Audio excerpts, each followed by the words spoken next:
Three movies রিভিউর আজ প্রথম পর্বে আপনাদের সবাইকে স্বাগতম। আজকে আমি রিভিউ করব এই বছরের মুক্তি পাওয়া ফ্রাঙ্কেস্টাইন মুভিটি। মুভিতে এত সুন্দর আর্ট কবে দেখেছি ঠিক মনে নেই। ফ্রাঙ্কেস্টাইনের কাহিনী নিয়ে আমার তেমন কোনো ধারণাও ছিল না।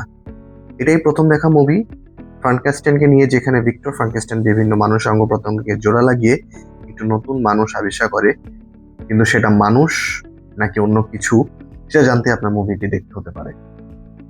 মুভির প্রতিটি দৃশ্য যেন এক একটা আর্ট মনে হচ্ছিল। মানুষের অঙ্গ প্রত্যঙ্গ আলাদা করা দৃশ্যগুলো দেখেও তেমন কোনো অনুভূতি হচ্ছিল না, মনে হচ্ছিল যেন কোনো শিল্পীর শিল্পকলা দেখতেছি। গল্পটাকে ভিক্টর স্টেল আর ক্রিয়েচার স্টেল নামে দুটো ভাগে দেখানো হয়েছে। প্রেজেন্টেশন অসম্ভব সুন্দর ছিল, যেন সত্যি কোনো মানুষের তৈরি করা শিল্পের আর্ট। ছবিতে আপনি যেরকম দেখতে পাবেন সাউন্ড ডিজাইন, সিনেমেটোগ্রাফি এবং সাথে সাইফাই জনারের পাশাপাশি একটি ইমোশনাল ড্রামার জার্নি।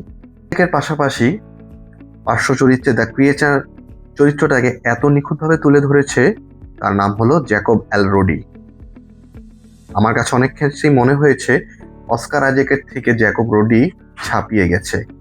শেষ দৃশ্যে তো মন প্রাণ ভুলিয়ে দিয়েছে একেবারে।